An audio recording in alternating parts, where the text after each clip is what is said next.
My dear brothers and sisters, today we shall study the next paragraph of the lesson My struggle for an education. प्रिय भैया बहनों, आज के video में हम सभी अध्ययन करेंगे, यहाँ से अध्ययन करेंगे, समझ लेते हैं। When I had saved, यहाँ से अध्ययन करेंगे मी न्यू लाइफ, यहाँ तक हम अध्ययन करेंगे।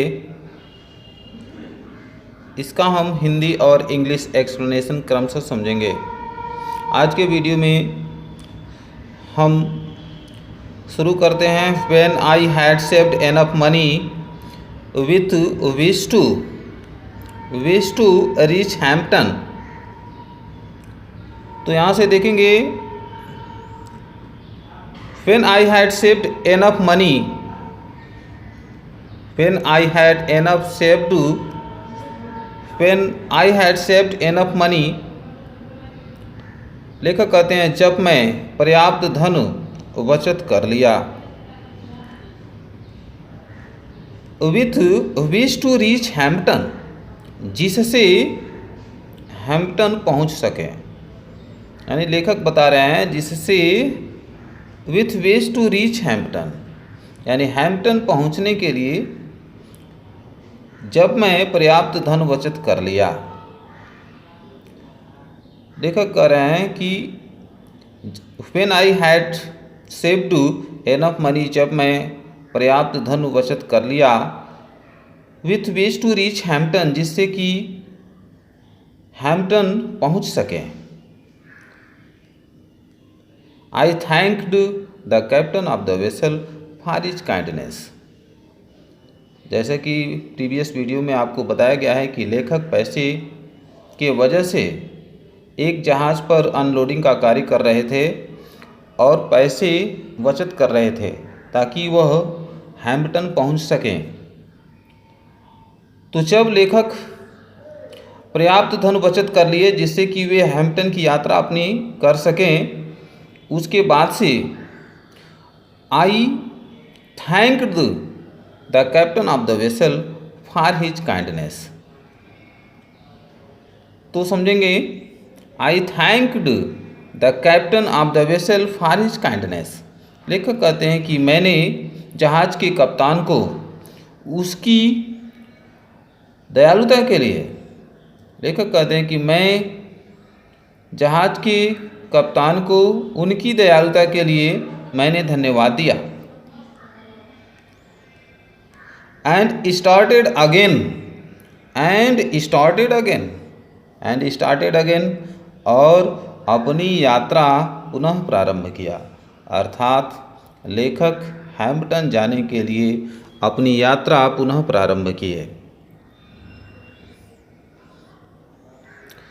विदाउट एनी unusual occurrence,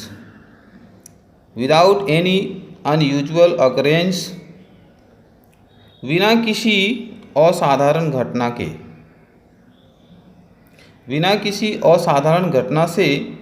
के I reached Hampton.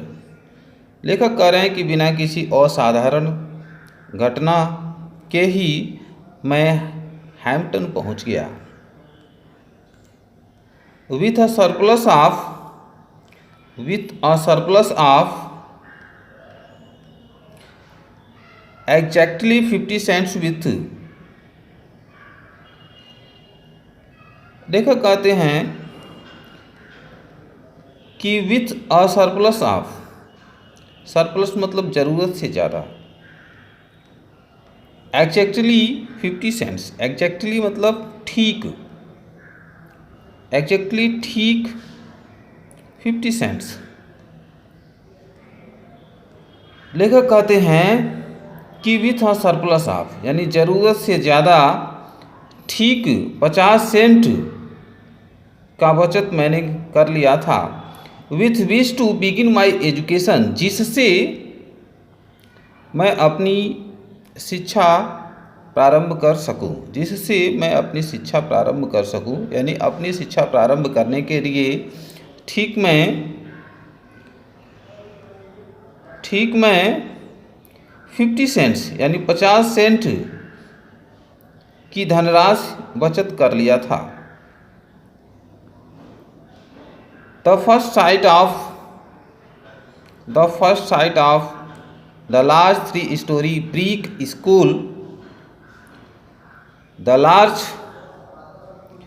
3-story brick school building seems to have rewarded me for all that I had undergone in order to reach the place। इसको समझेंगे। The first sight of the large 3-story brick school building. The first sight यानी प्रथम दृष्टि। The large Vishal 3-story brick school यानी ईंट, brick मतलब ईंट का बना हुआ 3 मंजिल स्कूल की इमारत।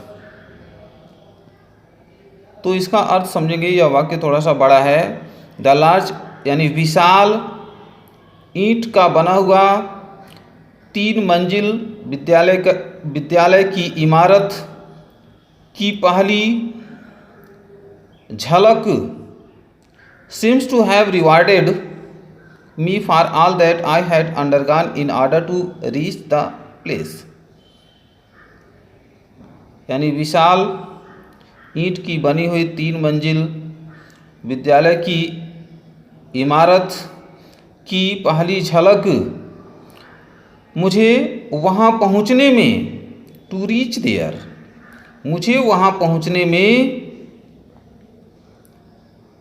पहुँचने में सहन किए गए सभी प्रकार के कष्टों के लिए पुरस्कृत किया।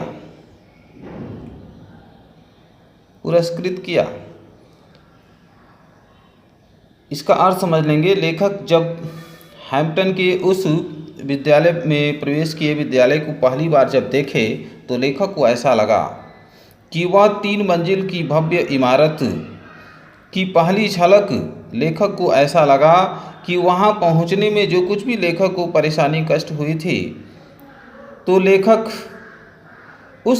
लेखक को उस कष्ट परेशानी के लिए वह 3 मंजिल ईंटों की बनी हुई भव्य इमारत लेखक को पुरस्कृत कर रही थी, ऐसा लेखक को आभास हुआ। अर्थात लेखक अपनी सभी कठिनाइयों को भूल गए जो रास्ते में वे सहन किए। तो इसको पुनः देख लेंगे। यानी विशाल ईंटों की बनी हुई 3 मंजिल स्कूल की भव्य इमारत की पहली झलक, वहाँ पहुँचने में सहन किए गए रास्ते के समस्त कठिनाइयों के लिए पुरस्कृत कर रही थी, ऐसा लेखक को प्रतीत हुआ। The sight of it seemed to give me new life.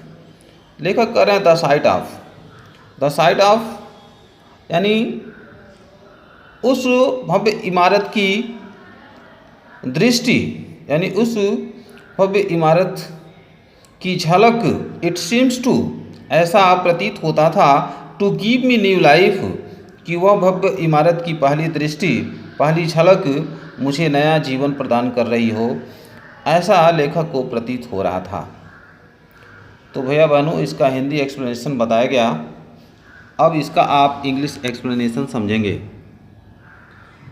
The writer was working on a large vessel, working on a large ship. He was saving money to start his journey to Hampton. When he saved enough money to start his journey, he thanked the captain of the vessel for his kindness.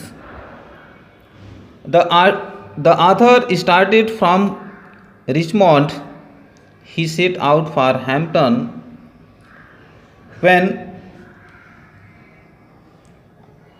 When he saw the building of Hampton, he became very glad. When he reached Hampton, he had 50 cents with him. He had to start his education. With this little amount of money, the author says that the school building was built of bricks. It was a very big building. It had 3 stories. He reached there with much pains, but the first sight of the building filled him with joy. It was a kind of reward. He forgot all the troubles of his long journey. On seeing it, he was filled with new courage and pleasure. His ambition was fulfilled. प्रिय भैया बहनों, इसका English explanation भी बताया गया, जिसको आप ध्यान से समझेंगे। अगले वीडियो में बाकी शेष भाग आपको बताया जाएगा।